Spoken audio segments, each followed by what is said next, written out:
Amigas y amigos, muy buenas tardes tengan ustedes.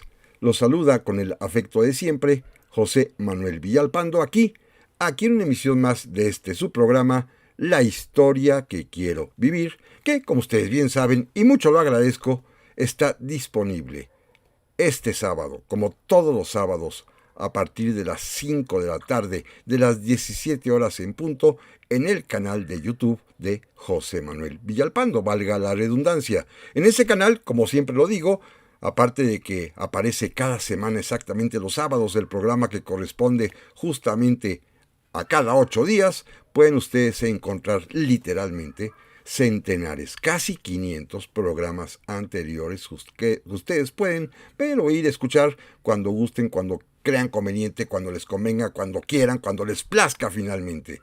Este canal está para eso, para poder consultarlo con la frecuencia que uno quiera.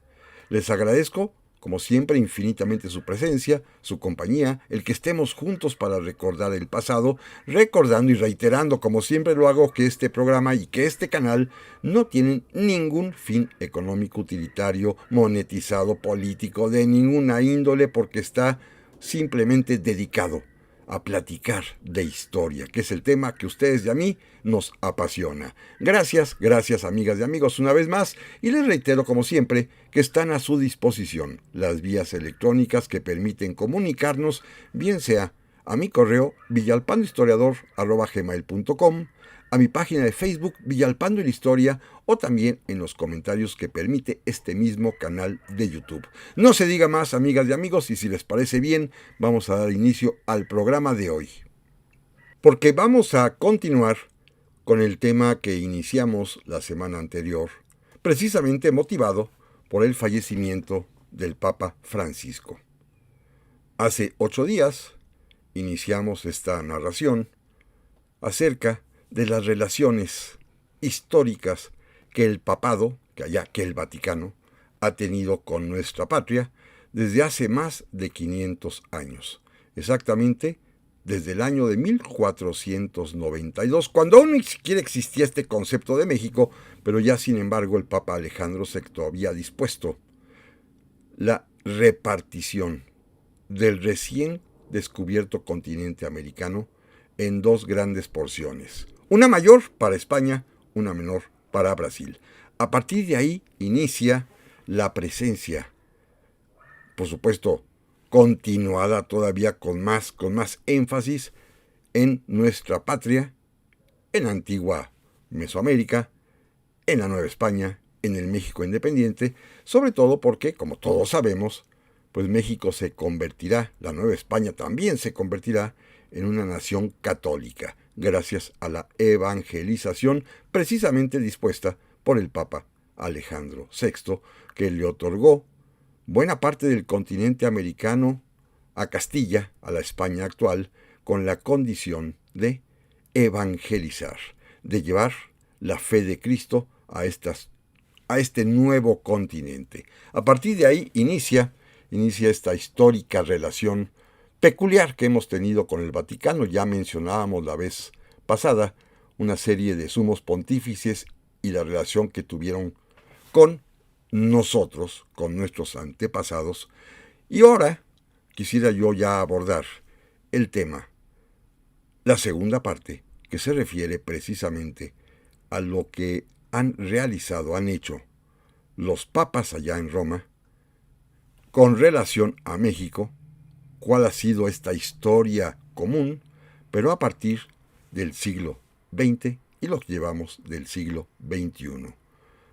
Hace 8 días justamente nos quedábamos platicando lo que el Papa León XIII, León XIII, que tuvo una buena relación subrepticia, porque no había relación oficial. Recuerden que México, desde las leyes de reforma, había cancelado todo tipo de relación con la Iglesia oficialmente hablando, inclusive le había negado personalidad jurídica, no teníamos relaciones con el Vaticano por no considerarlos como un Estado, en fin, había una serie de cortapisas importantes que el general Porfirio Díaz, a través de su señora esposa, doña Carmen Romero Rubio, y ella con su buena relación con el arzobispo de Oaxaca, Eugenio Guilou, que a su vez tenía espléndida comunicación con Roma, con el Vaticano, pues logró que el Papa León XIII, León XIII, aceptara la realidad mexicana, a sabiendas sobre todo que se trataba de un gobierno fuerte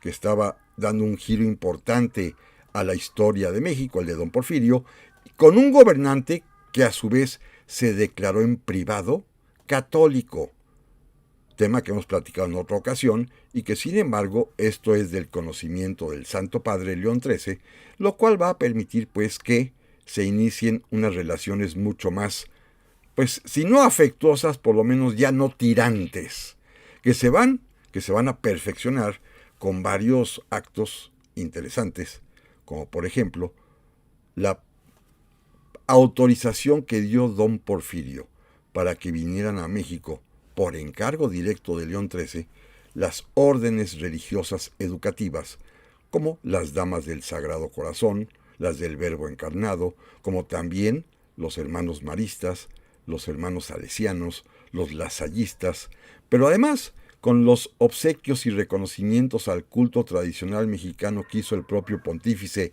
León XIII al coronar de manera especial, con coronas que el propio Papa nos envió, a las vírgenes, por ejemplo, de Zapopan, de la Salud, o bien a la Virgen de Guadalupe. Una relación, pues, que logró, de alguna manera, ser un poquito menos tirante, más abierta, que inclusive permitirá la llegada de sacerdotes, sobre todo españoles, a México para fortalecer aquí a la jerarquía eclesiástica.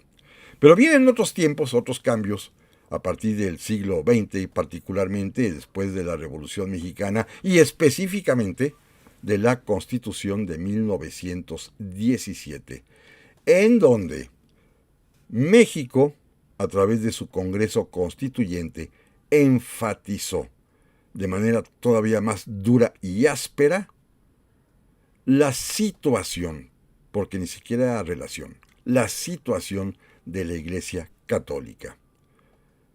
Se estableció tajantemente en la propia Constitución una serie de prohibiciones para el clero católico, para todos los miembros de la jerarquía eclesiástica católica, especialmente los sacerdotes, especialmente las monjas, prohibiéndoles, por ejemplo, cuestiones tan elementales como vestir en las calles,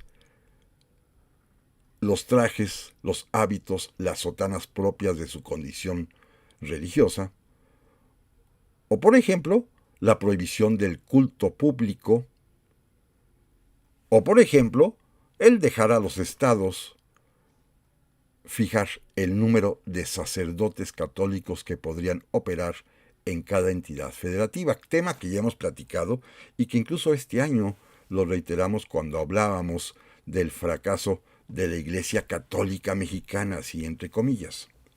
Bueno, toda esta situación que va a desembocar, como todos sabemos, en la Guerra Cristera, allá en los tiempos en que gobierna nuestro país el presidente Plutarco Elías Calles, son los tiempos en que, a partir de 1922 y hasta el año de 1939, gobierna en el Vaticano la Iglesia Católica el Papa Pío XI, Pío XI, Pío XI. Él es el Papa que le corresponde, por supuesto, estar atento a lo que está sucediendo en México con la persecución religiosa, con todos los problemas que aquí, en nuestra patria, enfrenta la religión católica.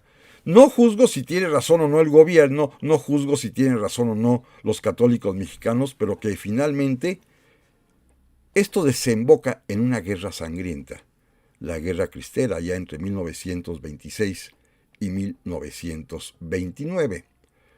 El Papa, por supuesto, Pío XI, desde el Vaticano va a condenar enérgicamente mediante una encíclica esta actitud tan radical del gobierno mexicano.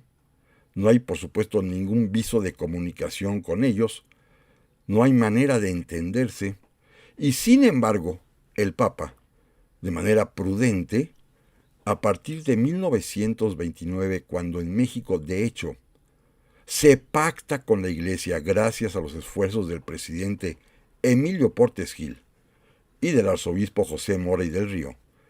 Termina la guerra cristera y establece una relación muy singular del statu quo, del no pasa nada y fingimos que la ley no existe, pero el gobierno no se mete y la Iglesia tampoco molesta. El Papa decide aceptar esta situación, de hecho, para beneficio de los católicos mexicanos, y autoriza, por ejemplo, que se establezca que se funde un seminario para formar sacerdotes que operen en México, en los Estados Unidos, en Montezuma, en una población así de los Estados Unidos de América, llamada Montezuma. Pero además, el Papa tiene la suficiente habilidad, seguramente por los informes que le llegan, porque recuerden que finalmente la Iglesia Católica es una entidad que, si algo puede presumir, es precisamente de la gran e importante cantidad de información que manejan. Por eso están llenos y cerrados todavía en buena medida los famosísimos archivos vaticanos que contienen información de todas partes del mundo. Algunas secciones están abiertas y entre paréntesis. Ahí, por ejemplo, puede conocerse, yo tuve la oportunidad de verlo, lo relativo a las relaciones más antiguas entre Pío IX, Pío IX y Maximiliano. Todo esto se encuentra ahí en el Archivo Secreto Vaticano. Ahí está la historia del rompimiento que tuvieron Maximiliano y el Papa, de todo lo que sucedió y que finalmente, pues, el Papa había fracasado en su intento por derogar las leyes de reforma, que fue lo que primero Maximiliano hizo, como ya lo platicamos. Cierro el paréntesis para no perderme y simplemente decirles que el Papa, fíjense qué interesante, cuando le sugirieron un arzobispo para México, de los que no habían participado en la guerra cristera, y dándose cuenta del talante conciliador que tienen de manera natural, y esto es muy bonito, los michoacanos, si a México a partir de 1934 lo gobernó el general Lázaro Cárdenas, el Papa Pío XI decidió designar como arzobispo de México a otro michoacano, a Luis María Martínez. Y fíjense que fue una decisión muy acertada y atinada del Papa, porque Luis María Martínez, que va a gobernar la Arquidiócesis de México durante casi 20 años, pues se va a entender a las mil maravillas con el presidente Lázaro Cárdenas y después con los gobiernos subsecuentes. Es decir, Pío XI atinó al designar como arzobispo de México, primado de México, a Luis María Martínez. Este va a ser un paso importante para lograr la estabilidad, la tranquilidad, la paz entre la Iglesia y el Estado en esa situación peculiar que es el statu quo. El Estado finge que no ve y no cumple las leyes y la Iglesia aprovecha la circunstancia, pero tampoco las traspasa.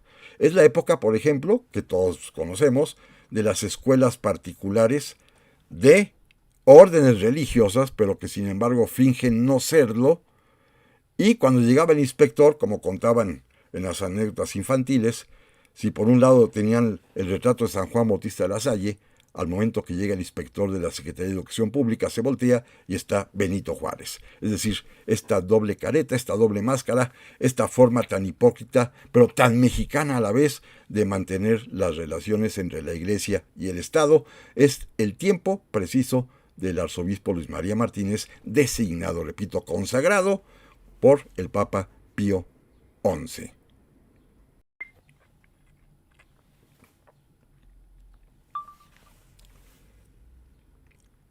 Después gobernará la Iglesia Católica el Papa Pío XII, que en realidad no tuvo mucho que ver con México ni le preocupaba. Primero porque en Europa había asuntos mucho más importantes como la Segunda Guerra Mundial.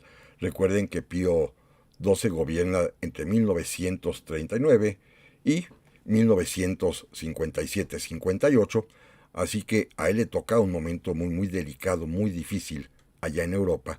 Y no tiene pues manera, ni tampoco preocupación por México, que es la época esta del statu quo. Justamente casi todo el gobierno de Pío XII corresponde al gobierno aquí de la Arquidiócesis de México, del que ya mencionamos Luis María Martínez. Así que Pío XII no tuvo mayor influencia en las relaciones con México. Cosa diferente sucede cuando llegue al solio pontificio el gran papa, el papa bueno, Juan XXIII. Juan XXIII, que solamente gobierna unos cuantos años la Grey Católica, sabemos muy bien que de 1958 a 1963, y le da tiempo, sin embargo, de convocar al Concilio Vaticano II, Juan XXIII tiene, eso sí, un buen detalle para México. Es él quien va a designar y consagrar al primer cardenal mexicano. El primer cardenal mexicano es José Garibi Rivera, arzobispo de Guadalajara, elevado al rango cardenalicio, es decir, a príncipe de la iglesia como se les conoce. Es la primera vez que un mexicano logró llegar a ser cardenal y gracias al Papa Bueno, a Juan XXIII. Por cierto, había otro posible cardenal mexicano que vivió a principios de siglo, el arzobispo de Oaxaca que ya mencioné hace un momento, Eulogio Guilou, que quedó únicamente como cardenal in pectore, porque iba a ser designado por León XIII, pero el fallecimiento de este papa, de León XIII, impidió que se consagrara a Eulogio Guilou como cardenal, así que quedó únicamente de arzobispo. Sí tenía el papa la idea de designarlo, lo había incluso hecho por escrito, pero como estas designaciones se hacen en los consistorios, que se convocan específicamente, aunque el Papa le había avisado a Guilou que lo iba a hacer cardenal, no logró llevarlo a cabo porque el Santo Padre falleció antes. Así que el primer cardenal mexicano realmente es José Garibi Rivera, cardenal arzobispo de Guadalajara, preconizado por el Papa Juan XXIII. Este Papa importantísimo para la Iglesia porque es el que convoca y reúne al Concilio Vaticano II, que logra, entre otras cosas, renovaciones tan importantes como, por ejemplo, que las misas y todos los oficios litúrgicos dejen de darse en latín y puedan ya expresarse, decirse, en el idioma local de cada país, lo cual es un avance fundamental. Esto gracias a Juan XXIII, que lamentablemente falleció muy pronto. Vendrá a continuación el Papa Paulo VI. Paulo VI, que va a gobernar desde 1963 hasta 1978. Con él, por ejemplo, en cuanto a México, elegirá al segundo cardenal mexicano. ¿Se acuerdan ustedes? A Miguel Darío Miranda, que fue cardenal arzobispo de México, de la Ciudad de México, primado de México, que fue preconizado, fue elevado a la dignidad cardenalicia precisamente por Paulo VI. Pero hay un dato sumamente curioso respecto de Paulo VI, que tiene que ver con nuestro país. Oficialmente México, insisto en ello, no tenía ningún tipo de relación ni jurídica, ni política, ni diplomática con la Santa Sede, con el papado, con Roma, con el Vaticano. ¿Por qué? Porque nuestra Constitución lo prohibía desde la época de 1857, en el que no se reconoce a las iglesias ningún tipo de personalidad jurídica, política o diplomática. No hay relación oficial. Sin embargo, pues llevábamos un siglo viviendo en esta mascarilla de la hipocresía, tanto en la época porfiriana como después de la Guerra Cristera, en la cual pues se fingía que no existía la iglesia, pero sin embargo existía, y la iglesia pues fingía que no tenía relaciones con el Estado, pero sin embargo las tenía. Y la prueba mayor, nuevamente el tema de la educación religiosa en las escuelas particulares, en donde los hijos de los propios políticos mexicanos laicos y masones asistían a los colegios católicos. Un ejemplo de ello, por ejemplo, que lo platicaba abiertamente, es el del presidente Miguel de la Madrid. Sus antepasados, todos políticos, liberales, masones, gobernadores, pero él estudiando en una escuela católica, como lo harán también sus hijos. Es decir, era parte de esta manera de vivir la vida en México en materia religiosa, con estas tolerancias por parte del Estado que hacía o permitía lo que se supone que la ley no toleraba, como por ejemplo el culto público, las procesiones, las peregrinaciones, y sin embargo existían. Bueno, este tipo de relación, un tanto cuanto hipócrita, llevó a su máximo esplendor en el tiempo de Paulo VI, cuando el presidente de México, Luis Echeverría, sí, nuestro presidente Luis Echeverría, que como todos sabemos era pues un viajero constante, un viajero frecuente diríamos hoy en día, en el año de 1974, en alguna de sus muchas giras que hizo por todo el mundo, decidió ir a visitar el Vaticano, pidió audiencia y fue recibido por Paulo VI. Fíjense, a pesar de que México oficialmente no tenía relaciones con la Santa Sede, y a pesar, por supuesto, de que el presidente de México, un presidente laico, no tenía, jurídicamente hablando, por qué visitar al líder, al sumo pontífice de la Iglesia Católica. Y sin embargo lo hizo, y la entrevista que tuvo Luis Echeverría con Pablo VI, de la cual nadie sabe de qué platicaron, lo único que es cierto y que consta es que duró 70 minutos. Más de una hora platicaron allá en el Vaticano el presidente Luis Echeverría y el Papa Paulo VI. No se sabe qué fue lo que se acordó, no se sabe qué fue lo que platicaron, no se sabe si intercambiaron algún tipo de obsequio como se acostumbra normalmente, no se sabe si el Papa le daría algún tipo de estampitas al presidente Echeverría, no se sabe nada. Y lo único, y me voy a permitir un mal chiste, lo único que trascendió, gracias a ese humor mexicano tan peculiar que, pues ante la ignorancia, ante la cerrazón, ante el misterio de lo que aconteció en esa entrevista papal, pues nuestro pueblo aprovechó para hacer un chiste de esos que se acostumbraban sobre el presidente Echeverría, que seguramente ustedes recuerdan algunos de ellos bastante sonsos, porque precisamente hablaban de su poca o corta inteligencia, supuestamente. Resultó ser que era un hombre bastante inteligente y vivo, y que vivió 100 años. Pero bueno, en ese momento, cuando no se supo de qué platicó Echeverría con Paulo VI, pues nuestro pueblo hizo un chiste a costillas precisamente de los dos personajes. Era sabido el gusto que tenía Luis Echeverría por vestir guayabera, esta prenda tan tradicional yucateca mexicana. Y cuando le preguntaron que qué le había parecido el Papa y qué opinaba del Papa, dicen que Echeverría contestó: "El Papa, qué guayaberota", refiriéndose a la sotana blanca de su santidad, que en este chiste Echeverría había confundido con una guayabera de gran tamaño. Pero bueno, es lo único que se supo. Sin embargo, las relaciones fueron igualmente hipócritas, pero en buen nivel, manejadas con cierta cordialidad, sin que hubiera soponcios, ni desfiguros, ni de la Iglesia, ni del Estado. Todo va a cambiar a la muerte de Paulo VI.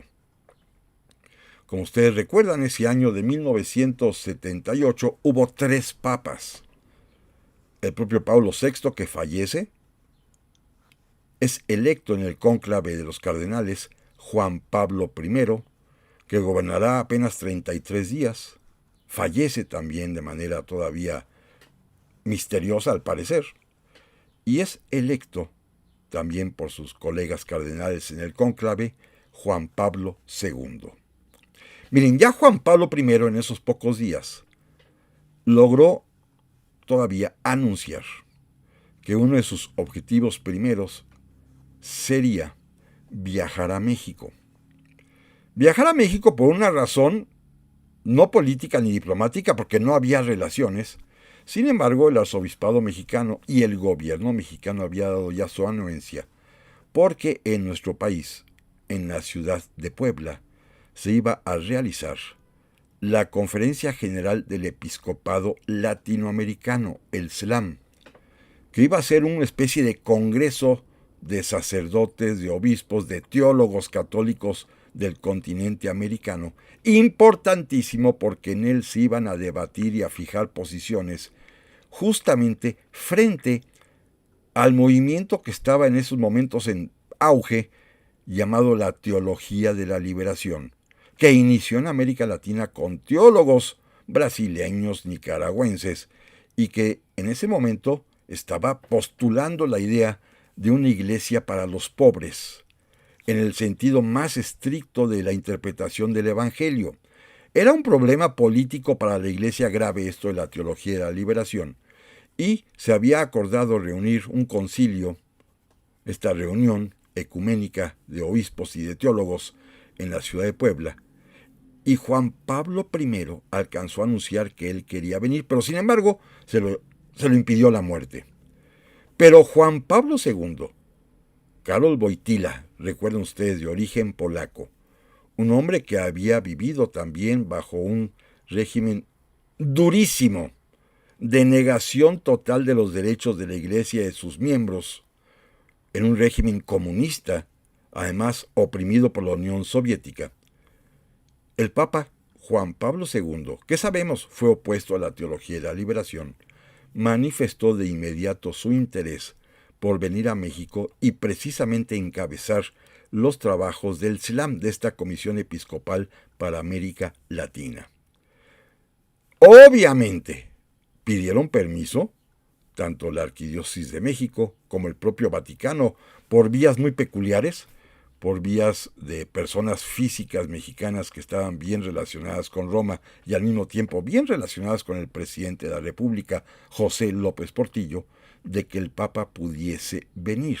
Claro, aquí se armó un alboroto tremendo en ciertas esferas del gobierno, porque era inusitado que el Papa, ya en pleno vigor, el nuevo Papa Juan Pablo II, quisiera visitar México. Pero de esto, amigas y amigos, no se vayan, porque vamos a continuar platicando en un momentito más. Ya estamos aquí, amigas y amigos, para la segunda parte del programa de esta semana, en el cual estamos culminando la historia de las relaciones entre los papas y México, platicando ya del segmento que corresponde al siglo XX, y ya específicamente nos quedamos con el anuncio de la visita de Juan Pablo II allá en 1978 a nuestro país. Juan Pablo II quería visitar México para encabezar, para presidir la Conferencia Episcopal Latinoamericana. Lo hará ya al siguiente año, 1979, una vez resuelta el asunto de cómo pedir permiso. Fue algo muy peculiar. Gobierna México, decía yo hace un momento, el presidente José López Portillo, un hombre muy pragmático, llamémoslo así, que por una parte se sentía un liberal tradicional, pero por otra parte su propia raíz católica, que no la podía negar. Su abuelo mismo había sido un católico porfirista, su papá militar, pero también había sido católico, y él también, aunque jugara a la masonería y al liberalismo, porque era un político mexicano. Pero tenía además a su mamá, a doña Cuquita, a doña Refugio Pacheco de López Portillo, que era ferviente católica, y dicen que ella fue la que lo convenció de que diera la autorización. Políticamente, el presidente López Portillo se dio cuenta que iba a ser un éxito rotundo la visita del Papa Juan Pablo II a México, porque además sería su primer viaje internacional. Y que visitar a México, bueno, era una cosa francamente muy honrosa para nuestro país. Dicen, en los chismes así de mentideros políticos, que el que se molestó muchísimo por esta pretensión fue el secretario de Gobernación, don Jesús Reyes Heroles, un gran mexicano por otros conceptos, pero cuentan que en este tema específico, él, todo un liberal, se oponía a la visita del Papa porque era una violación flagrante a la Constitución y a las leyes específicas que regulan precisamente desde la época cristera las relaciones con la Iglesia y que prohibían, lo platicamos hace un momento, prohibían, por ejemplo, que los sacerdotes, los miembros del Estado clerical, vistieran sotana y prohibían enfáticamente el culto público. Y en el programa de visita del Papa, que además siempre anda de sotana blanca, vestido como sacerdote, pero en blanco, que es el color distintivo del Santo Padre, pues se anunció no solamente que estaría todo el tiempo con este tipo de vestimenta, sino que además en la visita habría muchísimos actos públicos, misas, liturgia católica en público, y esto tenía ofendidísimo al secretario de Gobernación, don Jesús Reyes Oroles, quien cuentan que al decirle al presidente López Portillo que eso lo prohibía la ley, y que el presidente le respondió, bueno, ¿y cuál es la pena? Bueno, la pena es una multa. ¿Y de cuánto es la multa?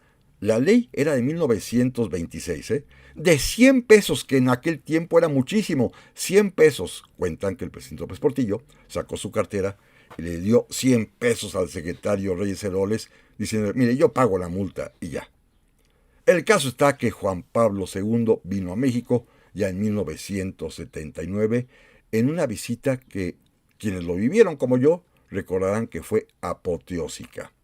Comenzando desde el aeropuerto, cuando al bajar las escalerillas del avión se inclinó y se echó literalmente al piso para besar el suelo mexicano. Después fue recibido por el propio presidente, que dijo que iba simplemente en carácter privado a saludar a un visitante distinguido, porque oficialmente no se podía. Pero en la noche de ese mismo día, el Papa Juan Pablo II fue a visitar a Los Pinos al presidente y a saludar a doña Cuquita, la mamá de López Portillo. Así que bueno, se estableció una relación abierta, violatoria de la ley por completo, pero bueno, ya México estaba en aptitud de superar el liberalismo de 100 años atrás y dar un paso nuevo, que lo dio, y esto sí, hay que decirlo, gracias a la valentía política del presidente López Portillo, que si en otras cosas se equivocó y mucho, en esta le atinó, porque abiertamente recibe al Papa, permite que ande por todo el país y que haya actos públicos. Actos públicos que además fueron verdaderamente importantísimos. Naturalmente, el Papa Juan Pablo II visitó la Catedral de México, donde oficiará una misa. Por supuesto, va a ir a Puebla, a la ciudad en donde realizaría él como presidente la conferencia del Episcopado Latinoamericano, pero también va a visitar Oaxaca, va a reunirse en Cuilapan con los pueblos indígenas, va a visitar Guadalajara, naturalmente irá al santuario de la Virgen de Zapopan, por supuesto, aquí en la propia Ciudad de México, la va a recorrer varias veces y la gente salía a las calles a verlo y aplaudirle. A mí me tocó ya verlo pasar por Avenida Insurgentes en esa primera visita en 1979 y por supuesto fue a la Basílica de Guadalupe, que fue verdaderamente todo un acontecimiento. Recuerden que el Papa Juan Pablo II en esos días es cuando pronuncia la famosa frase, copiándola ya de lo que había dicho Pío IX, que lo comentábamos la semana pasada, ante esas muestras de entusiasmo cariñoso que le manifestó el pueblo de México. Juan Pablo II es cuando dice, México siempre fiel.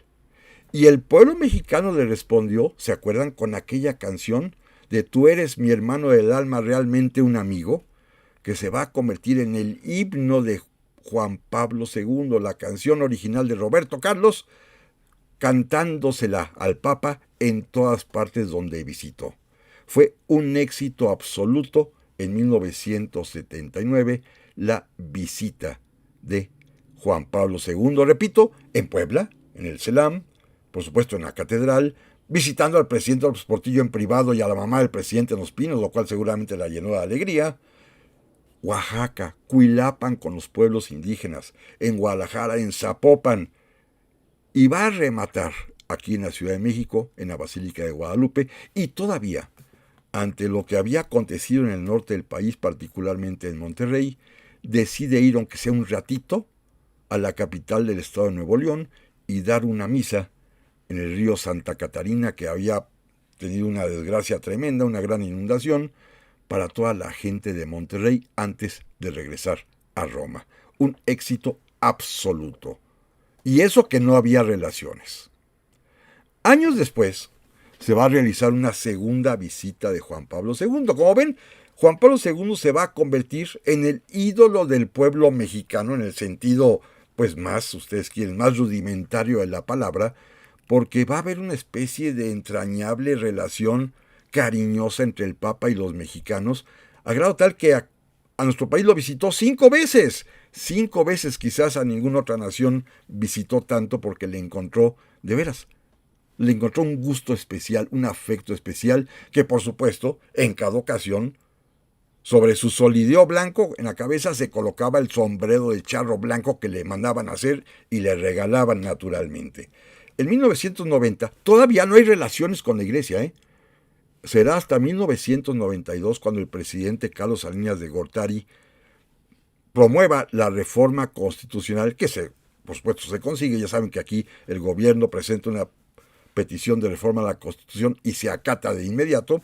Bueno, Salinas hasta el 92 reformará la Constitución para reconocer la personalidad jurídica de las iglesias y tener ya trato diplomático y político con el Vaticano. Pero en 1990 también Salinas, que es bastante inteligente para estas cosas, para la percepción pública, se da cuenta que conviene mucho otra visita del Papa, la promueve, la consigue y el Papa hará un tour literalmente de más de una semana por nuestro país, visitando por supuesto la Ciudad de México, la Basílica de Guadalupe, fue a Chalco Solidaridad, a petición del presidente Salinas de Gortari, fue al puerto de Veracruz donde dio misa en el Malecón, fue a la ciudad de Aguascalientes, ahí cerquita visitó el santuario también de San Juan de los Lagos, fue a Chihuahua, la capital de Chihuahua, pero fue también a Monterrey, y luego viajó hasta el sur del país para estar en Tuxtla, en Chiapas, en Villahermosa, Tabasco. Luego también va a visitar Zacatecas y las cercanías de la Ciudad de México, nuestra área conurbada, porque asiste a Tlanepantla, a Cuautitlán, y va a rematar su presencia en México con un gran acontecimiento en la Biblioteca Vasconcelos, ahí en el centro de la Ciudad de México, en la antigua Ciudadela, ahí cerca del Metro Valderas, con una reunión con intelectuales y académicos mexicanos. Una visita exitosísima. A mí me tocó verlo pasar muy cerca de la casa, en Avenida Universidad, e ir a pararme ahí con mis hijas para ver al Papa. Es en esta ocasión cuando el Papa, Juan Pablo II, además, beatifica a Juan Diego, beatifica también a los niños mártires de Tlaxcala y beatifica también al padre José María Yermo.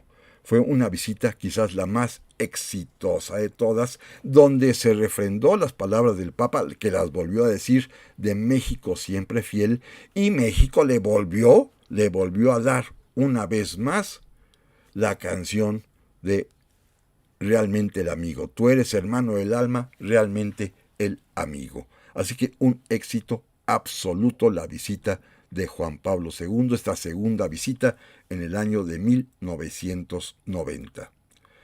En 92, decíamos, se reforma la Constitución, se reconoce la personalidad jurídica, política y diplomática de todas las iglesias, se establecen relaciones ya formales con el Vaticano, México ya enviará un embajador a la Ciudad del Vaticano, el Vaticano nombrará también un nuncio apostólico en México, y Juan Pablo II, aunque no tenía en ese momento pensado viajar a México, decidió aprovechar un viaje que iba a hacer por Sudamérica para por lo menos tocar tierra mexicana y agradecerle personalmente al presidente Salinas de Gortari este paso histórico de las relaciones entre el Vaticano y el Estado mexicano.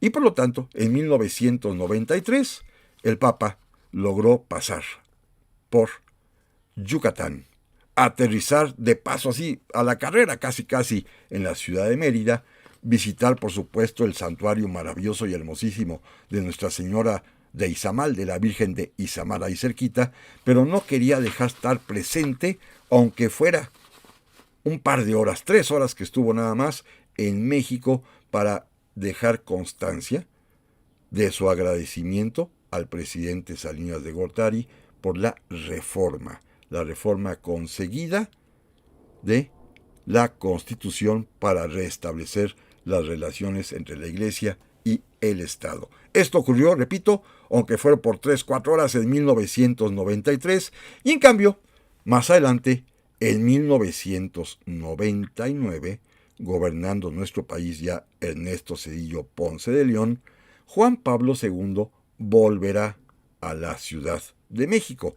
Ya se notaba para entonces el peso de la edad, ya no será una gira tan larga como la que hizo en 1990, se va a concretar únicamente a visitar nada más la ciudad capital, estará por supuesto en la Basílica de Guadalupe, naturalmente hará un evento gigantesco con toda la juventud en el Autódromo Hermano Rodríguez, aquí en la Ciudad de México, va a visitar particularmente, es un viaje muy especial porque visita a los enfermos en el Hospital del Issste López Mateos y remata con una apoteósica celebración en el Estadio Azteca.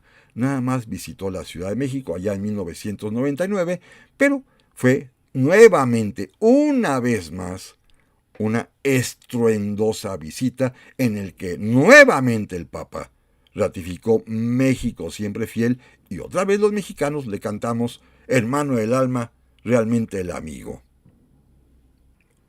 La última visita de Juan Pablo II a México ocurrió en el año de 2002. Ya gobernaba nuestro país el primer presidente de la oposición, Vicente Fox, que ustedes recuerdan, fue a pedirle al Papa, al Vaticano, ya como presidente de México, que nos visitara, y el Papa accedió. Sin embargo, a la visita no pudo entrar con quien entonces era nada más su compañera, con la que se casaría más adelante, doña Marta Sagún. Ella no pudo entrar. ¿Por qué? Porque la condición de ellos era, en términos bastante prácticos, pues de una relación irregular todavía. Y sin embargo, pues para hacer gala de ostentación, con ese humor tan curioso que tenía el presidente Vicente Fox, él y doña Marta se dieron un beso frente a la Basílica de San Pedro allá en el Vaticano, que circuló por todo el país esa fotografía. Ustedes seguramente la recuerdan. Pero Vicente Fox lo consiguió. Consiguió que el Papa Juan Pablo II viniera nuevamente a México en el año 2002.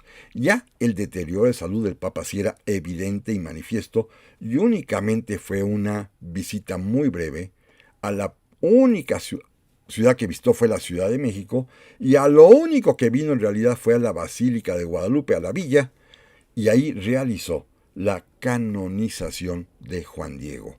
Lo hizo beato primero, y después ya lo canonizó, a pesar de que el personaje haya dudas de si existió o no existió.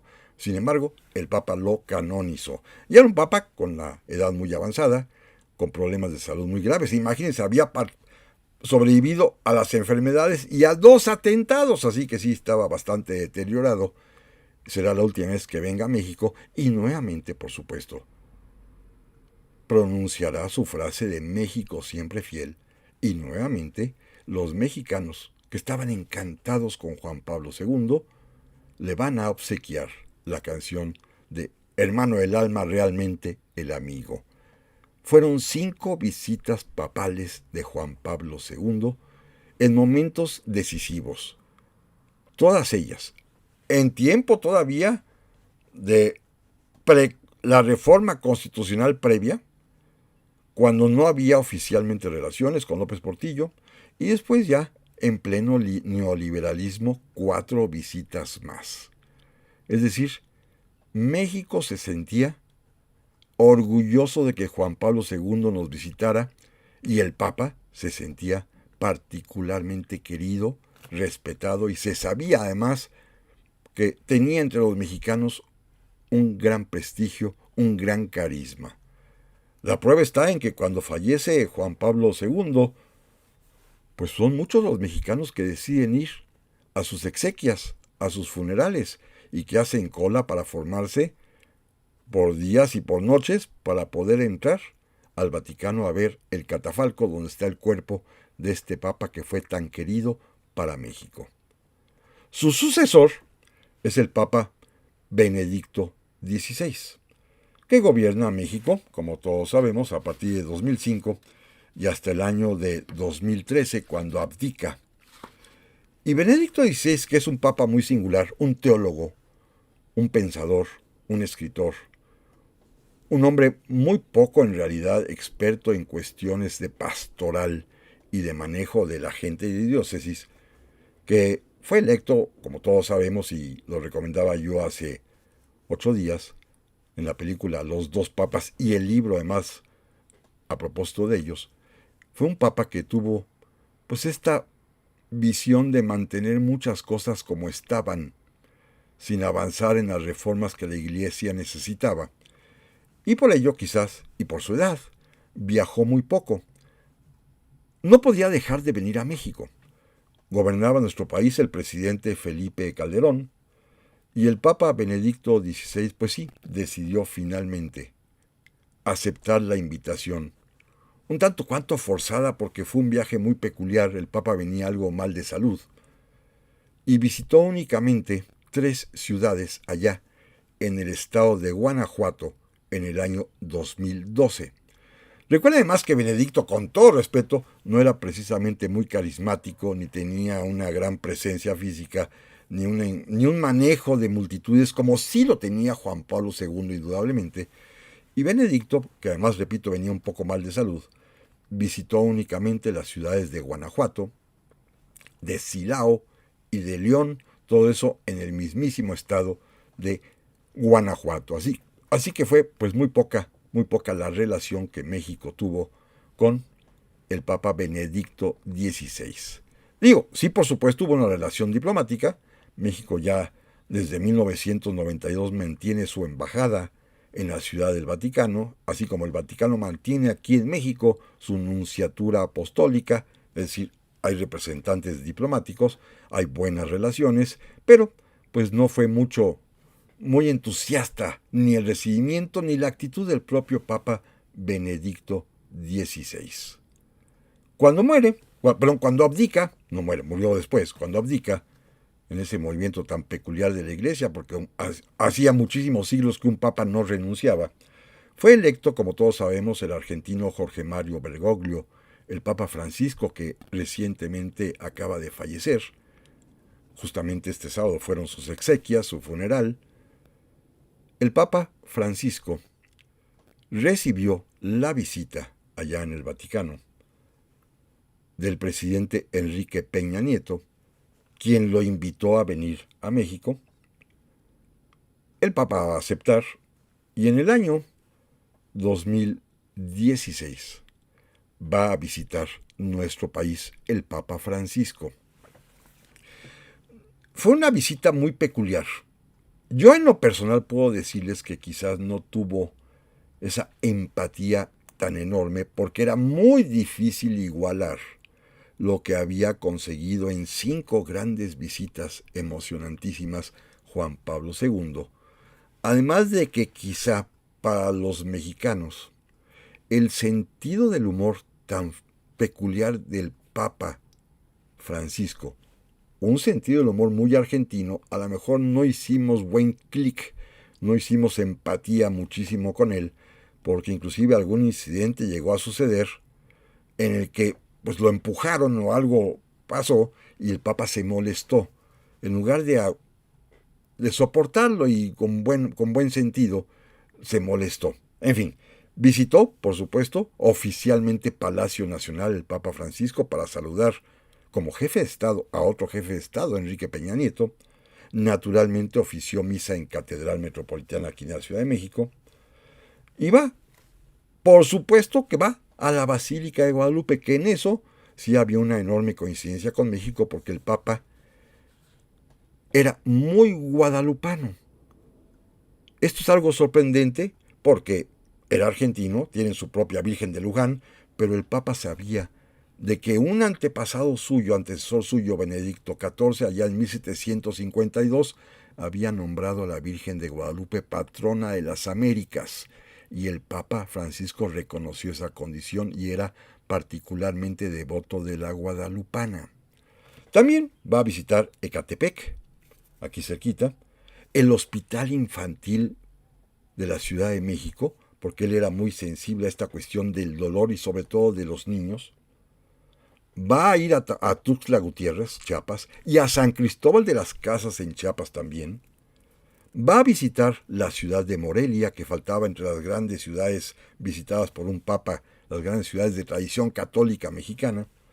Y va a rematar su viaje en Ciudad Juárez, en una misa que va a decir en el cauce, en la frontera exactamente del Río Bravo.